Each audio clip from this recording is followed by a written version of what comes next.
Salam sejahtera untuk kita semua. Selamat berjumpa kembali pada mata ajar Disaster Management bersama saya Magda.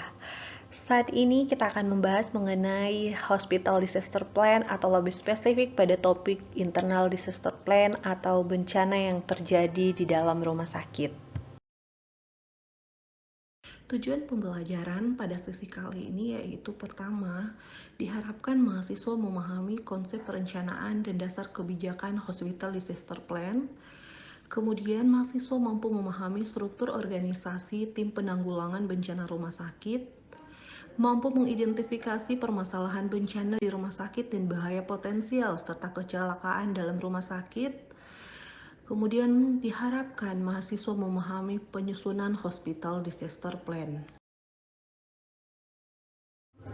Penata laksanaan bencana di rumah sakit mengacu pada instrumen Standar Nasional Akreditasi Rumah Sakit atau SNARS dalam mengembangkan dan memelihara program manajemen disaster untuk menanggapi keadaan disaster di rumah sakit atau bencana alam yang memiliki potensi terjadi di masyarakat. Perencanaan menghadapi bencana di rumah sakit yaitu menyangkut perencanaan eksternal dan perencanaan internal. Perencanaan eksternal yaitu terkait dengan apakah rumah sakit akan mengirimkan tim ke lapangan jika kejadian bencana terjadi. Kemudian apakah rumah sakit tiba-tiba harus menerima korban dalam jumlah yang banyak jika kejadian bencana terjadi. Dan perencanaan internal rumah sakit terkait dengan bagaimana strategi penanganan bencana di rumah sakit jika terjadi kebakaran, ledakan, kebocoran gas atau tumpahan bahan kimia di rumah sakit, dan atau jika terjadi kejadian bencana penyakit menular atau kejadian luar biasa seperti pandemi COVID-19. Hal-hal yang perlu diperhatikan dan juga disiapkan jika bencana terjadi di luar rumah sakit, seperti penanganan korban dalam jumlah yang banyak, yaitu seperti korban cedera, meninggal, dan juga pengungsi. Kemudian, korban dengan tingkat keparahan dan kebutuhan penanganan yang berbeda-beda karena korban datang dengan tanpa triase atau seleksi, kemudian terkait dengan daya tampung dan fasilitas rumah sakit yang terbatas di dalam menangani kasus yang datang di rumah sakit akibat bencana. Ini merupakan contoh bencana yang terjadi di rumah sakit seperti kebakaran, ledakan, banjir, gempa bumi. Kita dapat lihat pada gambar yang keempat. Ini bisa saja terjadi di rumah sakit ataupun di sekitaran rumah sakit, sehingga untuk penata laksanaan pasien, rumah sakit harus melakukan evakuasi keluar rumah sakit. Evakuasi dapat dilakukan dengan merujuk pasien ke rumah sakit lain atau rumah sakit membuat rumah sakit darurat di lapangan, seperti mendirikan tenda atau membuat tempat perawatan sementara untuk menangani pasien korban tersebut. Dalam manajemen bencana di rumah sakit harus memperhatikan dasar kebijakan baik dari Menteri Tenaga Kerja maupun Menteri Kesehatan ataupun memperhatikan policy-policy yang mengatur terkait dengan penanganan bencana di rumah sakit. Pada slide ini dapat dilihat dasar-dasar kebijakan di dalam menangani bencana di rumah sakit. Selain itu, dalam penanganan bencana di rumah sakit, perlu dibentuk struktur organisasi atau tim penanganan bencana. Struktur organisasi ini bertujuan untuk mempermudah dalam mengambil kebijakan jika bencana terjadi. Struktur organisasi ini harus terdiri adanya ketua dan juga pelaksana, di mana ketua biasanya dijabat oleh pimpinan rumah sakit atau dibantu oleh staf terkait seperti penasehat medik, kemudian humas, penghubung, dan juga keamanan. Humas, penghubung, dan keamanan dapat dijabat oleh satu orang dengan sebutan pembantu umum. Kemudian untuk pelaksana dalam penanganan bencana dapat disesuaikan dengan struktur organisasi yang ada di rumah sakit, yaitu adanya bagian operasional, logistik, perencanaan, dan juga keuangan.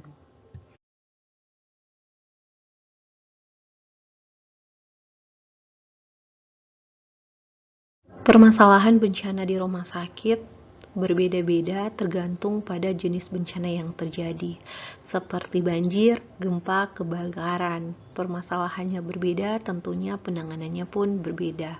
Atau permasalahan yang lain seperti terjadi kepanikan pasien dan keluarganya untuk menyelamatkan diri, kemudian tidak adanya alat evakuasi, dan tidak adanya rambu petunjuk arah evakuasi. Hal ini juga dapat bermasalah di dalam penanganan bencana.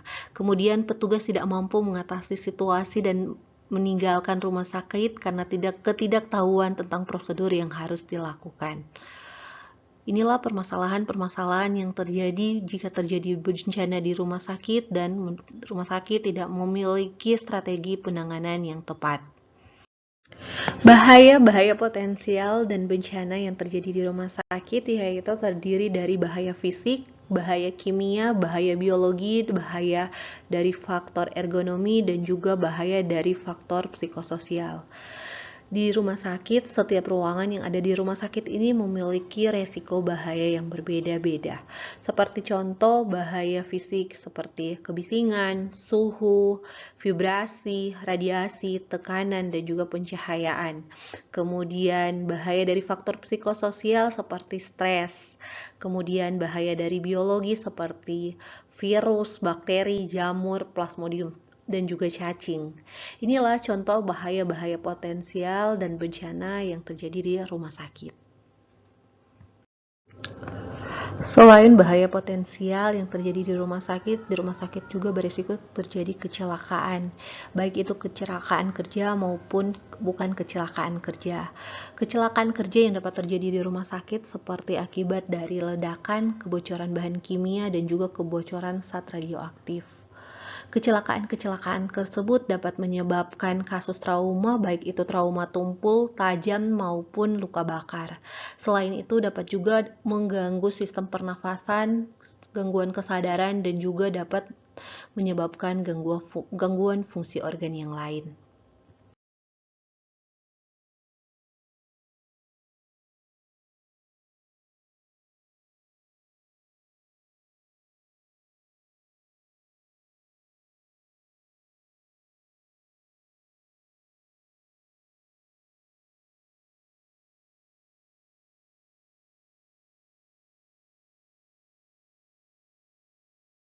Kecelakaan di rumah sakit yang bukan merupakan kecelakaan kerja namun berpotensi menyebabkan korban massal yaitu seperti contoh keracunan makanan, yaitu dapat beresiko menyebabkan gangguan pencernaan, kemudian perkelahian antar pekerja atau orang lain dari luar tempat kerja. Tugas dan tanggung jawab rumah sakit dalam Hospital Disaster Plan itu yaitu pertama, rumah sakit membuat perencanaan bila menghadapi disaster dan selalu dievaluasi. Kemudian, rumah sakit melakukan koordinasi dengan instansi di luar rumah sakit dan antar unit kerja di dalam rumah sakit. Kemudian tugasnya yaitu melakukan pelatihan periodik dan berkelanjutan bagi personil rumah sakit di dalam penata laksanaan bencana. Kemudian rumah sakit menentukan penanggung jawab dan jadwal penugasan. Dan hal ini perlu diketahui oleh seluruh pegawai di rumah sakit, termasuk pengorganisasian yang jelas untuk menghadapi bencana. Kemudian rumah sakit mempunyai tugas dan tanggung jawab untuk menyiagakan sistem komunikasi, kemudian pergerakan sarana transportasi atau ambulans, serta penyediaan obat dan alat untuk korban massal jika bencana terjadi. Kelompok rentan di rumah sakit yaitu pasien bayi, anak, dan kelompok lanjut usia. Pasien yang tidak dapat bangun atau tidak sadar atau tidak bisa berjalan, dan pasien yang berada di ICU dan juga di kamar bedah. Pasien-pasien inilah yang masuk pada kategori kelompok rentan di rumah sakit. Hal-hal penting di dalam disaster plan di rumah sakit yaitu pertama, rumah sakit harus menyamakan konsep dan persepsi dari setiap unit kerja yang terlibat di dalam penyusunan hospital disaster plan. Kemudian harus mulai dengan melakukan pemetaan atau mapping untuk potensi bencana yang mengancam, potensi sumber daya manusia, data fasilitas dan sumbernya. Kemudian rumah sakit harus menyusun perencanaan dalam bentuk dokumentasi tertulis dan protap-protap yang perlu dilakukan jika bencana terjadi, serta program sosialisasi dan pelatihan terhadap penanggulangan bencana di rumah sakit. Pada slide ini kita dapat melihat internal disaster plan, yaitu penyusunan hospital disaster plan pada pasien dengan penanganan COVID-19.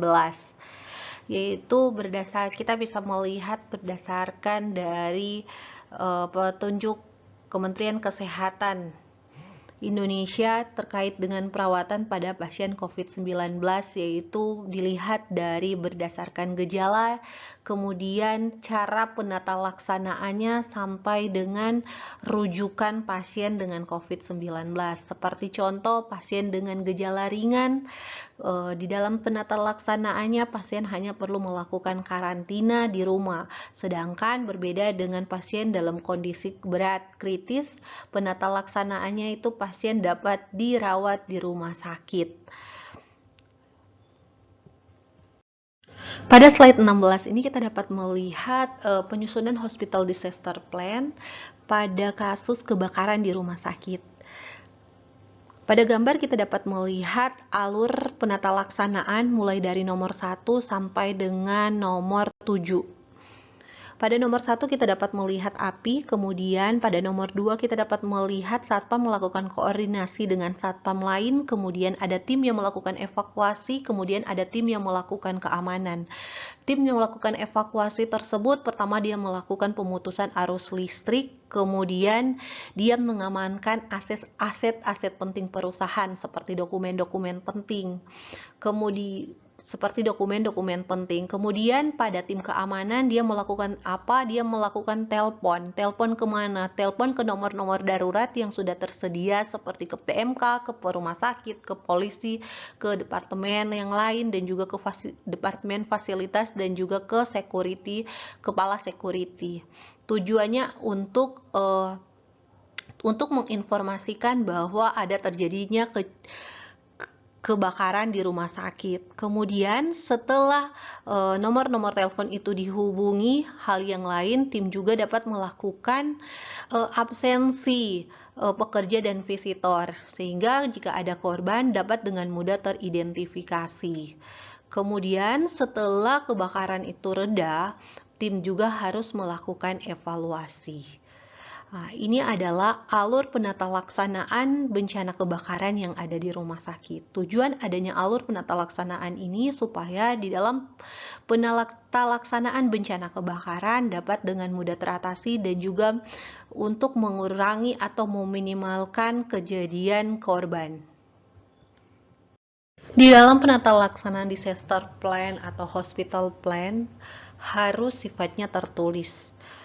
Di dalam disaster plan ini terdiri dari sistem pengendalian atau operasional rumah sakit, kemudian sistem pelayanan medis terutama seleksi korban dan juga triase, dan pemberian prioritas. Apalagi di rumah sakit tersebut pasien-pasien dirawat dengan tingkat kebutuhan yang berbeda-beda. Oleh karena itu, pemberian prioritas di dalam penata laksanaan bencana perlu diperhatikan. Kemudian, sistem penunjang kegiatan seperti komunikasi, transportasi, logistik, humas, dan juga administrasi dan keamanan juga itu harus tersedia dengan memadai. Dan terakhir, harus tersedianya emergency team yang terdiri dari rescue team, kemudian medical team, safety team, transportation team, dan communication team, serta logistik team. Di dalam disaster plan rumah sakit, tim yang tersedia ini harus selalu diupdate. Biasanya diupdate setiap hari. Jadi setiap hari itu disesuaikan dengan ketersediaan sumber daya yang bekerja di hari itu.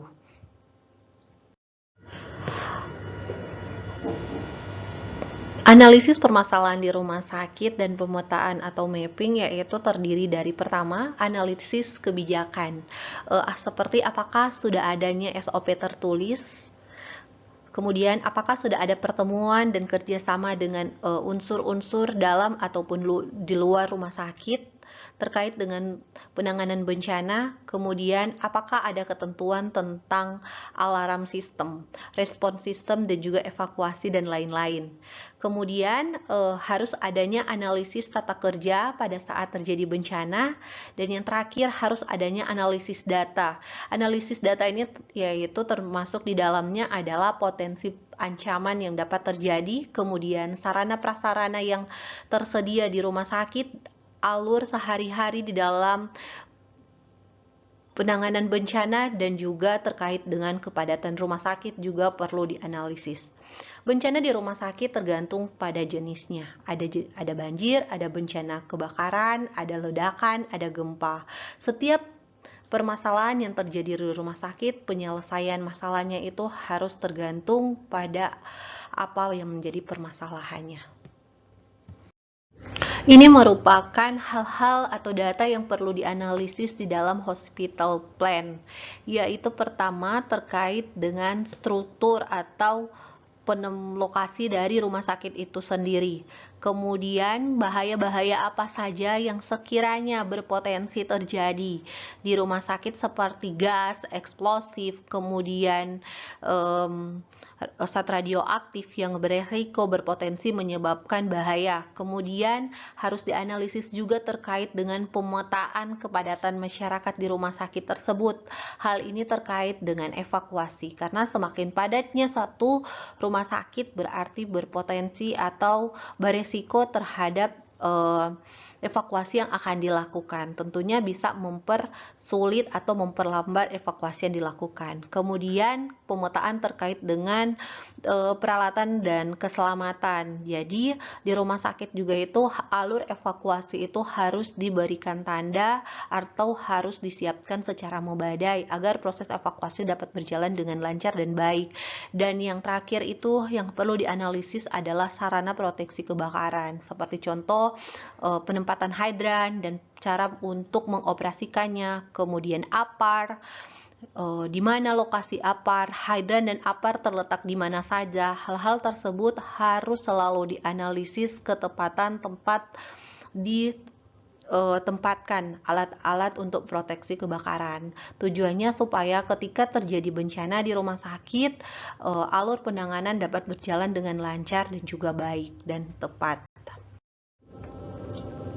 Tata kerja penanganan bencana internal disaster plan yaitu pertama terkait dengan sistem alarm atau kesiagaan, kemudian sistem aktivasi dan mobilisasi yaitu dari sumber daya manusianya, fasilitas dan juga komunikasi, kemudian koordinasi setiap unit kerja dan peraturan alur penanganan serta pendanaan dan pemberitaannya seperti apa dan lain-lain itu juga harus masuk pada tata kerja penanganan bencana.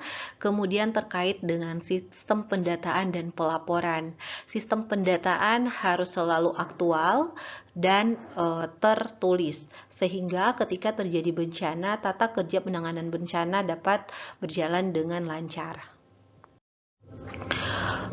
Penetapan sistem alarm internal disaster sudah diatur melalui SNARS, sehingga bila terjadi bencana, ada kode-kode yang digunakan sesuai dengan warna dan kode-kode tersebut sudah diketahui oleh seluruh petugas rumah sakit.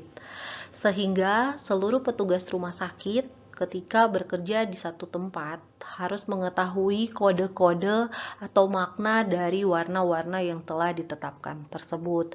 Contohnya kode untuk warna merah itu adalah contohnya api atau asap.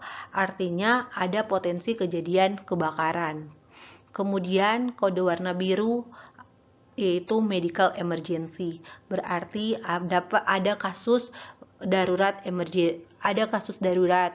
Kemudian kode warna ungu ada ancaman bom, kemudian kode warna kuning ada internal emergency atau di dalam, kemudian kode warna hitam ada ancaman perseorangan, kemudian kode warna coklat ada external emergency, dan kode warna orange adanya evakuasi.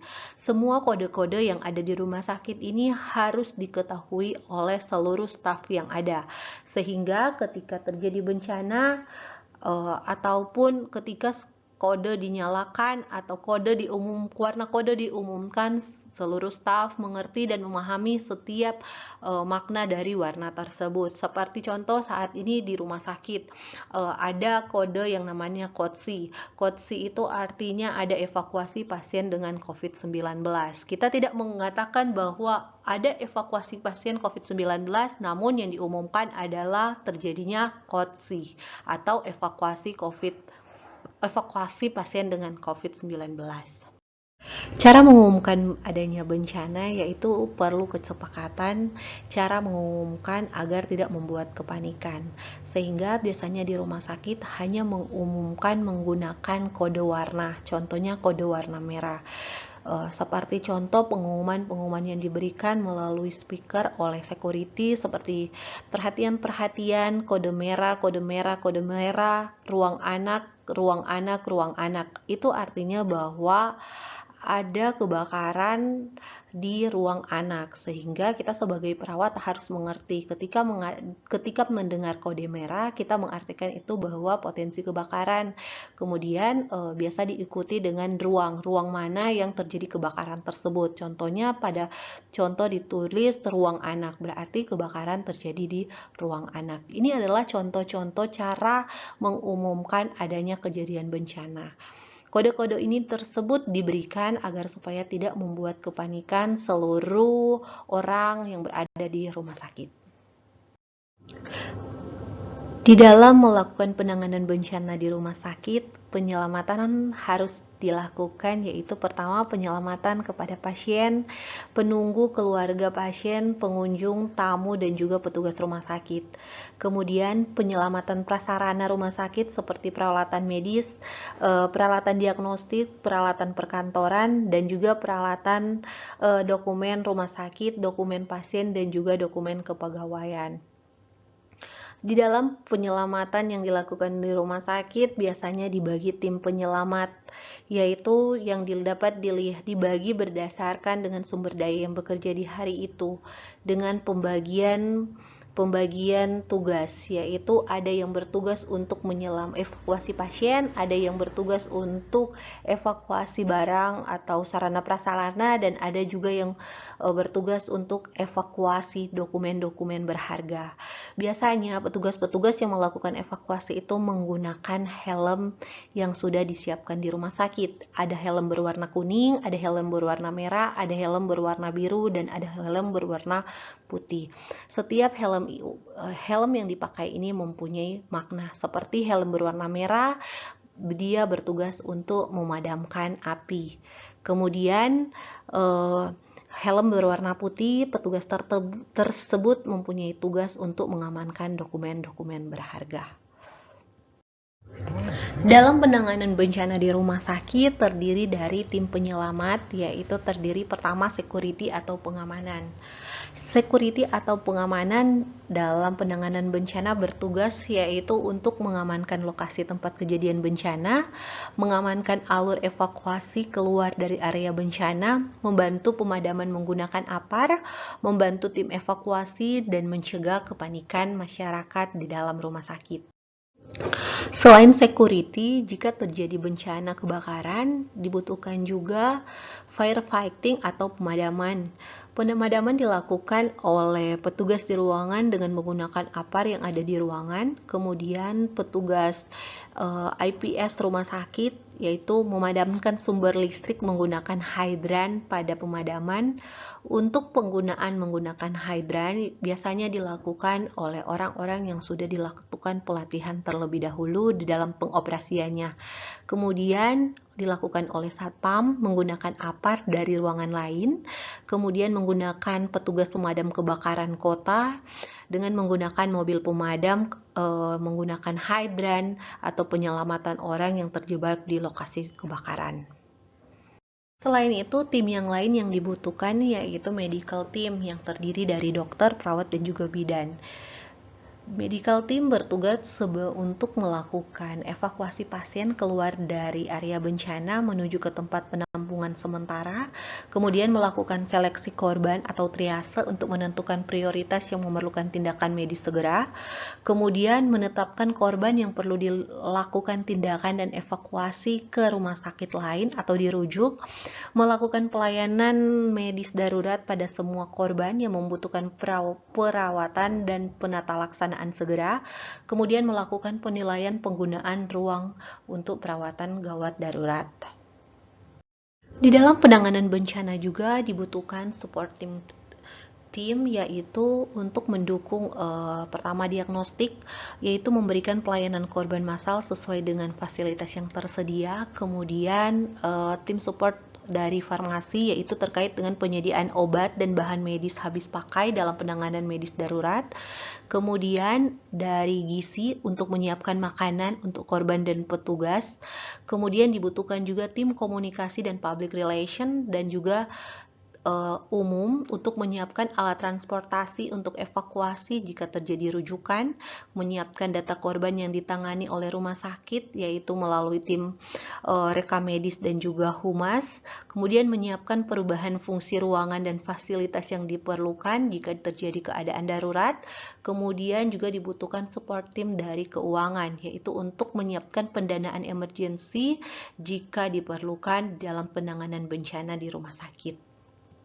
Berikut ini adalah prosedur penanganan bencana di rumah sakit, yaitu pertama dilakukannya triase dengan menggunakan label atau tag, kemudian melakukan evakuasi vertikal maupun horizontal dengan memperhatikan kondisi pasien dan juga alat angkut atau kebutuhan transportasi, kemudian melakukan kerjasama unit penolong atau rescue, unit medik, dan juga unit keamanan dan juga unit penunjang, dan juga melakukan pelatihan secara periodik selain sosialisasi untuk pasien dan juga pengunjung, namun juga sumber daya yang ada di dalam rumah sakit perlu dilakukan latihan secara berkala di dalam penanganan bencana yang dapat terjadi di rumah sakit. Demikianlah topik terkait Hospital Disaster Plan atau Internal Disaster Plan yang sudah di-sharekan. Semoga bermanfaat untuk kita semua dan dapat diaplikasikan ketika kita nanti berdinas di rumah sakit.